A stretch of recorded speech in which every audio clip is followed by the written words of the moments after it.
Welcome to the Deep Dive. Today, we're setting our coordinates for a place that in 1942 became the unforgiving crucible of the Pacific War, Guadalcanal. It really was. The 6-month campaign running from August 1942 all the way to February 43 was it was defined by this brutal multi-domain fighting. Unlimited resources, right? Right. And the crushing reality of logistics that turned the waters there into, well, what everyone now knows is iron bottom sound. That phrase alone tells you so much about the savagery of the fighting, especially at sea. But for our deep dive today, we're focusing on the art of command. So we're looking beyond the individual battles. Exactly. We're looking at how the organizational structures, the personal decisions of admirals and generals, and, the capacity for learning or the failure to learn on both the American and Japanese sides, how that all ultimately dictated the outcome. I think John Kuehn put it best.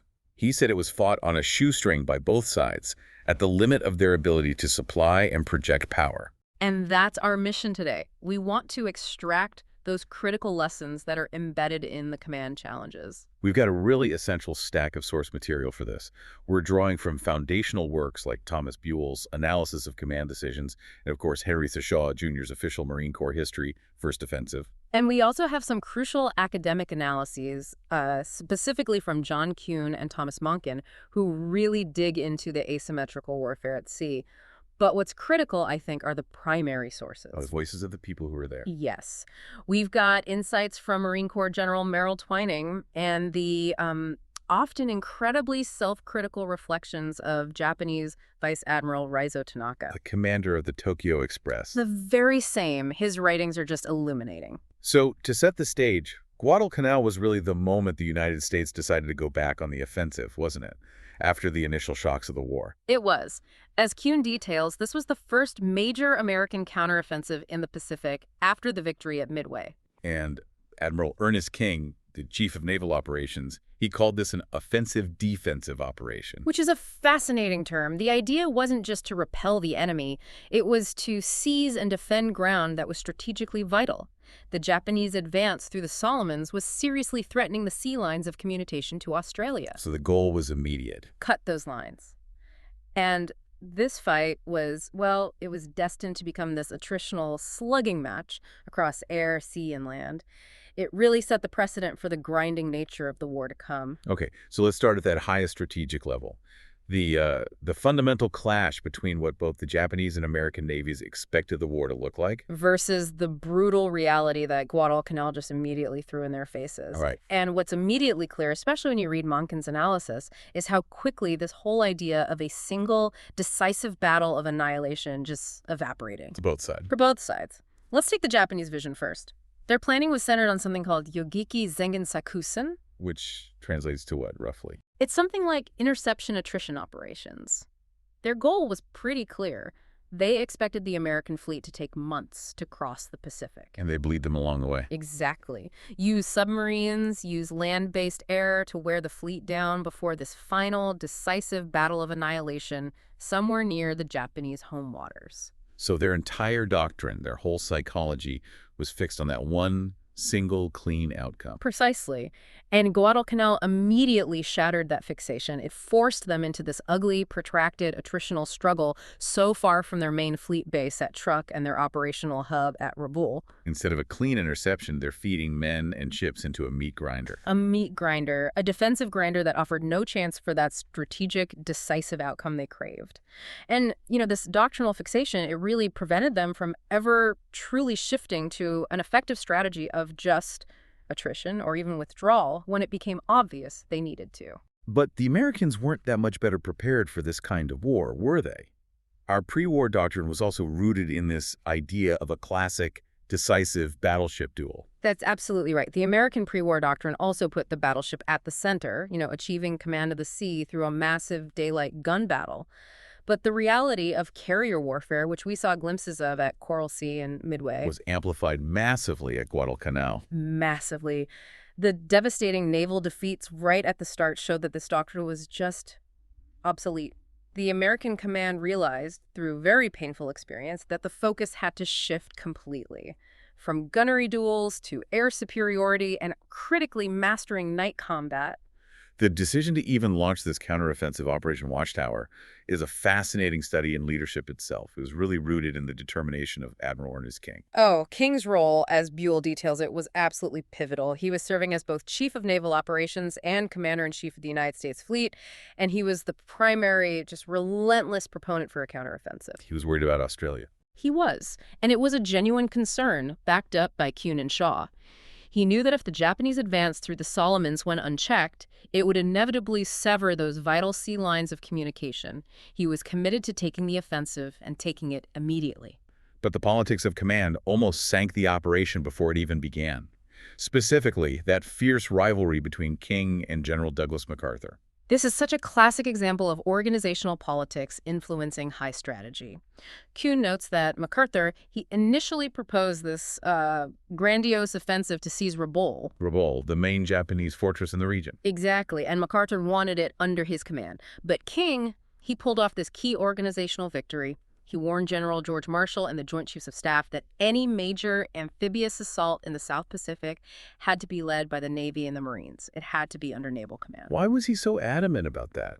Was it just a turf war? It was more profound than that. I mean, yes, there was inter-service rivalry, but King was arguing from operational necessity. Amphibious operations are inherently naval.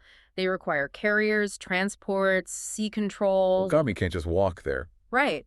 And by threatening to conduct the offensive using only Navy and Marine Corps assets if he wasn't given control, King successfully got the Joint Chiefs to concede. The big takeaway here, as Buell emphasizes, is that King prioritized operational success and the right command structure for it over just keeping everyone happy. And the final plan, Operation Watchtower, it really reflects that tense compromise. It really does. That organizational compromise created the pattern that defined the whole first year of the war. Admiral Chester Nimitz's forces, the Navy and Marines, they would execute Task 1, seize Tulagi and that critical airfield on Guadalcanal. Then MacArthur gets his turn. Then MacArthur handles Task 2, advancing along New Guinea, and only the final capture of Rabaul, Task 3, would fall under MacArthur's overall command. That jurisdictional split, even though it was politically necessary, must have made logistics and communication even more complicated. It absolutely did, and it set the stage for the attrition that followed. And underlying this entire struggle was what the sources call the tyranny of distance. This wasn't just a challenge, it was the ultimate constraint.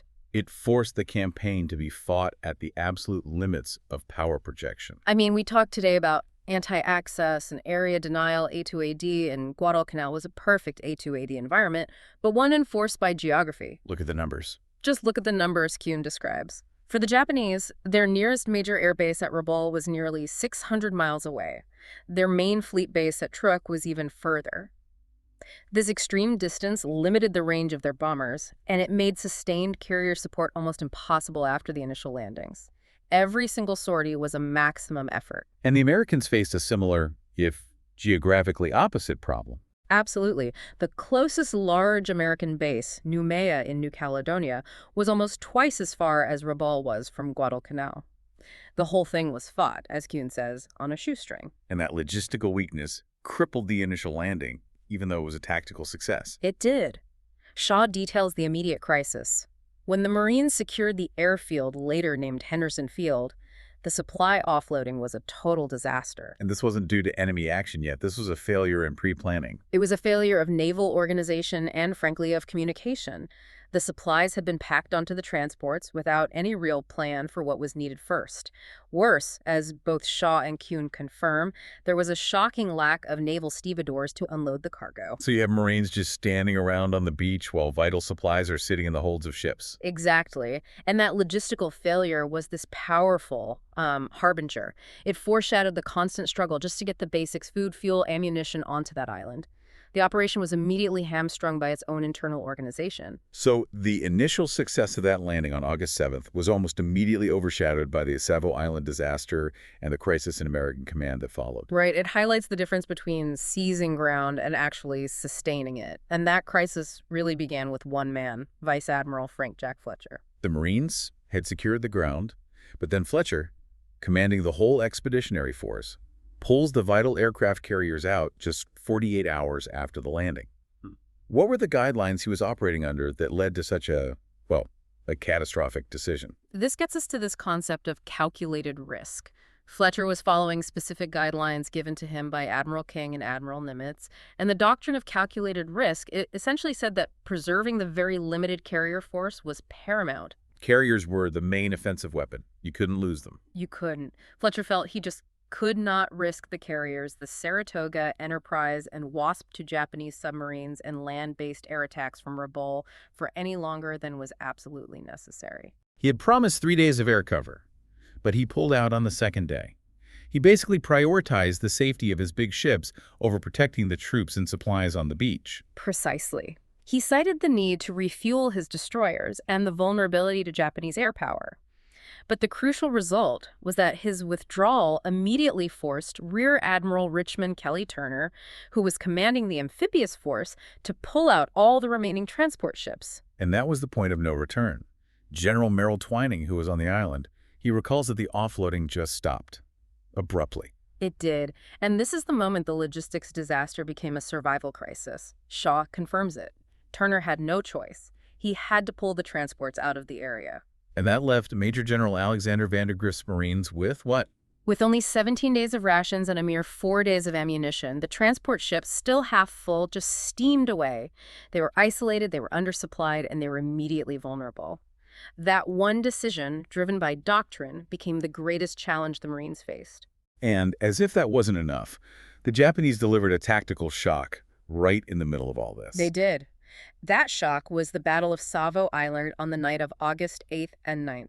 Admiral Mikao Gunichi's surface force, they managed to completely surprise and savage the Allied cruiser screen. How bad was it? They sank 4 heavy cruisers, 3 American, 1 Australian, without losing a single ship. Kuehn, Mahnken, Shaw, they all emphasized this was the U.S. Navy's single worst defeat since the War of 1812. So much for our technological advantage with radar. It was just nullified by the sheer audacity and tactical proficiency of the Japanese night fighting doctrine. The painful irony, as the sources all highlight, is that Mikawa chose to withdraw right after the battle. He didn't press his advantage. It was a monumental strategic error, and it was based on faulty intelligence and, overconfidence. Mikawa mistakenly believed he'd established sea dominance and chose to withdraw without attacking the vulnerable transports that were still in the area. Kuehn and Shaw called this a golden opportunity missed. And it was. If Mikawa had attacked those transports, the Marines would have been starved out in days. The entire campaign might have just collapsed right there. In fact, Admiral Isoroku Yamamoto later chided Mikawa for this failure of decisiveness. And the series of early setbacks, the withdrawal, the humiliation at Savo, it had a paralyzing effect right up the American chain of command, didn't it? Particularly on Admiral Robert Gormley. Buell describes Admiral Gormley, the commander of the South Pacific area, as becoming defeatist. The constant logistical crises, the tactical defeats, the apparent lack of control, it all just weighed so heavily on him. He started to believe it was a lost cause. He did. And Kuehn points out that he performed poorly, and crucially for the supply chain, he failed to cancel other operations that were tying up vital ships and assets that should have been redirected to Guadalcanal. The organizational friction created by the crisis became command paralysis. The pressure was immense. President Roosevelt even weighed in, urging the Joint Chiefs to commit everything to the island. And that led to a critical act of adaptive command, the firing of Gormley. This is maybe Adaptive Command 101. Nimitz, facing these tense discussions, reluctantly removed Gormley in September and substituted Vice Admiral William Buell Halsey. Of very different kinds of commander. Oh, completely. Buell calls this shift Halsey's finest hour, noting that the decision immediately invigorated the American forces. Halsey was known for his tenacity, his offensive mindset. His appointment sent a clear signal to everyone, the Marines on the island and the Japanese, that King and Nimitz were, quote, committed irrevocably to winning Guadalcanal. So the American command system showed it could learn. It could recognize failure in its own leadership and decisively replace it. That learning process, that ability to adapt, it saved the campaign. So while the Americans are painfully learning to adapt and replace their commanders, the Japanese command structure seems almost dedicated to institutionalizing its errors. It's a stark contrast. And it all stems from poor intelligence and this crippling internal coordination failure. It starts with underestimation, right? The profound strategic underestimation. Shaw notes that the Japanese commanders at Rabaul just grossly underestimated the size of Vandegrift's force. They thought it was a small reconnaissance party, maybe 2,000 men. When in reality, Vandegrift had landed over 10,000? Exactly. So this catastrophic intelligence failure immediately sets the stage for tactical folly. And that folly was the annihilation of the Ichiki detachment. The Ichiki detachment, a battalion-sized element, was rushed in by destroyers. This was the beginning of the Tokyo Express, with almost no logistical support. Colonel Kiyono Ichik, arrogant and overconfident, attempted this quick, overwhelming coup de main attack to immediately recapture Henderson Field. Kuehn and Shaw recount how the entire detachment was completely wiped out at the Battle of the Ilu River. It was a failure of tactical appreciation relying on morale and ferocity instead of coordinated firepower. Vice Admiral Raizo Tanaka reflected on this with some pretty searing honesty. He did. Tanaka, writing as a commander who saw these mistakes repeated over and over, said, "This tragedy should have taught us the hopelessness of bamboo spear tactics." But it didn't? It didn't. It was a failure of command to understand that the Marines were not just a raiding party. They were a well-equipped, determined force dug in around an airfield. But tragically, as the sources show, the Japanese command just failed to internalize that lesson. So the Japanese finally try to launch a coordinated, overwhelming response. This is General Harukichi Hyakutake's October offensive, with over 20,000 men. But even this massive commitment failed. It failed because of a fatal flaw, command friction, and a complete lack of synchronization between the Army and the Navy. This is a textbook example of organizational failure in a multi-domain campaign. What was the plan? Hyakutake planned a two-pronged, synchronized attack. The ground element, General Masao Maruyama's Sendai Division, had to traverse this brutal jungle terrain, the Maruyama Trail. Their march was so arduous, it delayed the assault. And the key failure. The key failure, as Kuehn explains, is that the ground offensive launched before the naval component arrived to suppress Henderson Field and bombard the Marine defenses. So the ground troops arrive exhausted and completely unsupported, fighting against a fresh enemy. Precisely. The Army and Navy failed to coordinate their timing, their logistics. It ensured the offensive was delivered piecemeal, and the prepared American defenses, experienced Marines fighting alongside newly integrated Army units, they held firm. Like Chesty Puller's battalion fighting with the Army's 164th Infantry. A perfect example. And the result was devastating for the Japanese. Kuehn estimates at least 3,000 were killed outright in that one offensive. The lack of synchronized effort was a command failure that doomed the troops on the ground. And no primary source illuminates this crushing weight of Japanese command deficiencies better than Vice Admiral Tanaka himself. His account is just filled with professional frustration. His excerpts are invaluable. He was the operational commander on the sharp end of this attrition, constantly running that perilous supply gauntlet down the Solomons. And he lamented being subject to orders from 3 separate, powerful headquarters. 3 different bosses. 3. Combined Fleet, 11th Air Fleet for land-based air, and 8th Fleet for surface forces. And he said chillingly that these orders were often conflicting and incompatible. Imagine trying to execute a high-speed nighttime mission when 3 different superior commands are giving you divergent instructions. This friction also extended to a damaging inter-service conflict over logistics, right? The tension between the Imperial Japanese Army and Navy was fatal. Tanaka describes how General Kiyotake Kawaguchi stubbornly refused his proposal to transport his brigade by naval vessels, insisting on slower, less safe transport methods. Until he was forced to comply. Until he was compelled by higher authority. But Tanaka was the expert on sea transport, yet he had to fight this army general for months over how to safely and quickly deliver troops. That delay cost critical time and flexibility, and it ensured troops arrived late, piecemeal, and often without support. Tanaka's final assessment of the Supreme Command is just an utter condemnation. His words are stinging. He argued that the Supreme Command stumbled along from one era to another by persisting in reinforcing the island without first neutralizing enemy air power at Henderson Field. They were just feeding men into a meat grinder controlled by American air power. Exactly. Tanaka believed these operational and planning errors would stand forever as a classic example of how not to conduct a campaign. The failure to achieve unity of command, to coordinate across domains, it just resulted in a devastating and ultimately pointless human cost. Okay, let's shift focus to the sea, because the naval battles off Guadalcanal are this compelling study of doctrine meeting reality. It started with the Japanese having a clear tactical dominance at night. A very clear dominance. Mahnken details that the Imperial Japanese Navy possessed a coherent tactical system for night fighting. It was honed by decades of realistic training, including extensive night maneuvers. And their doctrine was centered on their torpedoes. It was centered on maximizing their overwhelming technical advantage in torpedo warfare. They aimed to strike the enemy unseen, using tactics that minimize searchlight use and just maximize surprise. And central to this asymmetric advantage was the engineering marvel that was the long-lance torpedo. The Type 93 oxygen-propelled torpedo was a true game-changer, a genuine force multiplier. Mahnken highlights its stats. It was faster, had a significantly longer range, up to 20,000 meters in some cases, and it carried a heavier warhead than any Allied counterpart. And the key was the oxygen propulsion. Critically, because it used compressed oxygen instead of air, it left virtually no telltale wake. Its use was central to their doctrine. Approach in short columns, rapidly launch massive salvos of these huge 24-inch weapons at long range, and then retreat before the enemy even knew they were under attack. Meanwhile, the Americans were supposed to have the technological advantage radar. So why did technology initially fail to translate into victory? The U.S. Navy had capable surface search and fire control radar, systems like the CXM and the FCFD. They should have allowed ships to identify and engage the enemy first at night.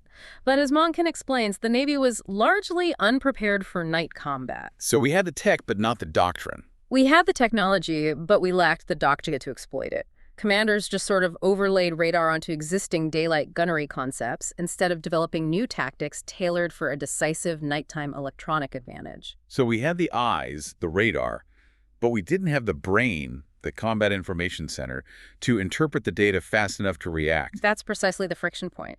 And adding to this was the specific geography of the Solomons. The confined mountainous waters dramatically limited radar effectiveness.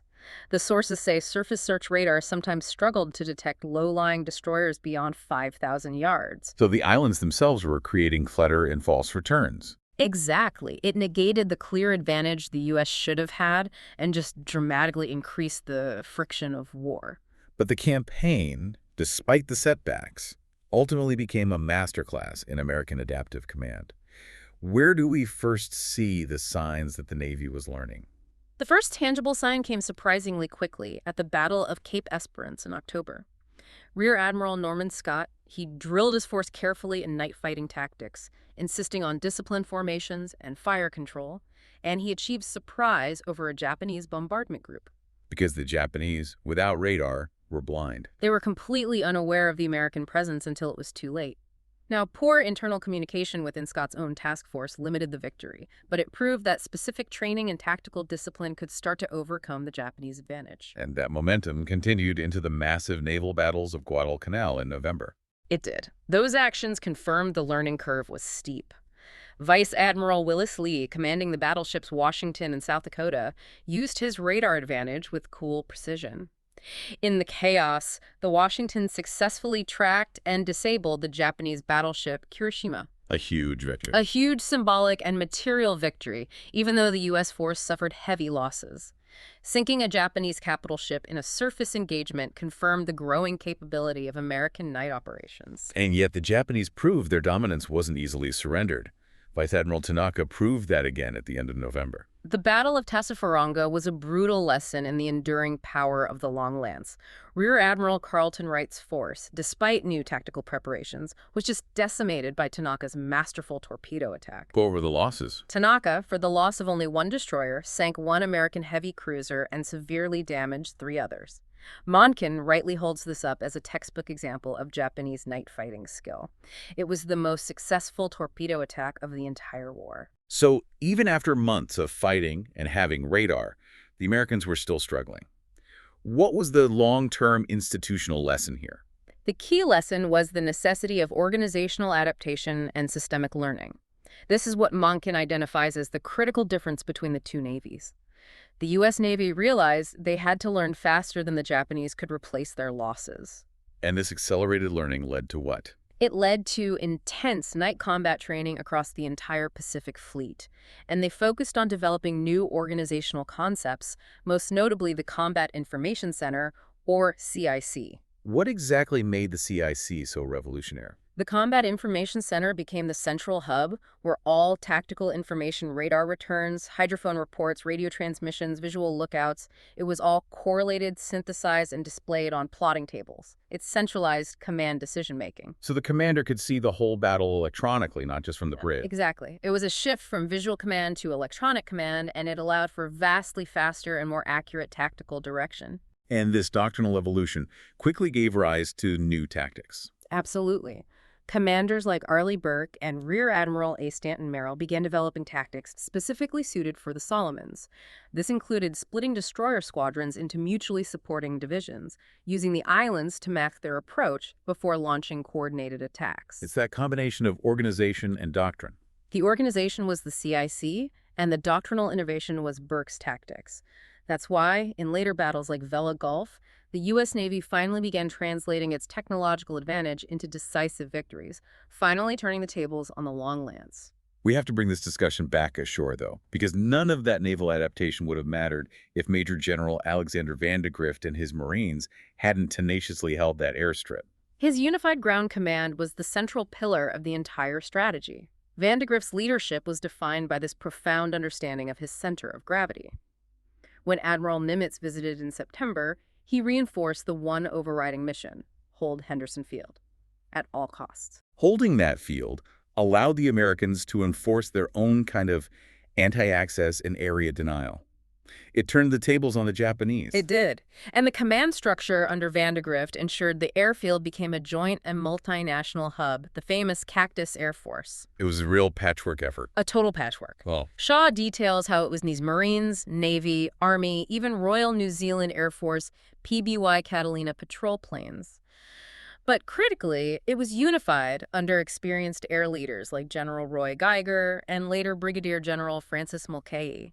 They were forced to be incredibly resourceful. draining fuel from damaged planes to keep others flying. Salvaging parts, everything. In the air element, they eventually developed the capability to counter some of the Japanese night threats, didn't they? They did. The introduction of PBY Catalinas, modified for night flying, eventually provided crucial nocturnal reconnaissance and limited bombing. It started to counter the advantage the Japanese had enjoyed with their Tokyo Express runs. It's another example of that organic command learning curve happening on the ground and in the air at the same time. And the endurance of the ground troops against those repeated, fanatical Japanese attacks is legendary. Colonel Merritt Red Mike Edson's stand at Edson's Ridge in September just epitomizes that raw tenacity. Edson's actions, as detailed by Shaw, were nothing short of heroic. When General Kawaguchi's brigade launched those ferocious hand-to-hand night attacks, Edson's decision to personally reposition and rally his men on that vital high ground, it secured the ridge. Buell notes that this American tenacity was what ultimately stopped the Japanese. It was. The Japanese often attacked piecemeal without fire support. But every Marine, including engineers and pioneers, was pressed into frontline defense. It showed a comprehensive command structure that utilized every single available man. And we see a really clear positive contrast in command capability when you compare American and Japanese inter-service cooperation. This is a crucial takeaway. While the Japanese Army and Navy were constantly at odds, creating delays and chaos, the Americans achieved successful integration on the ground. The Army's 164th Infantry arrived and fought side by side with the Marines during that climactic October offensive. And they were welcomed. They earned a warm welcome.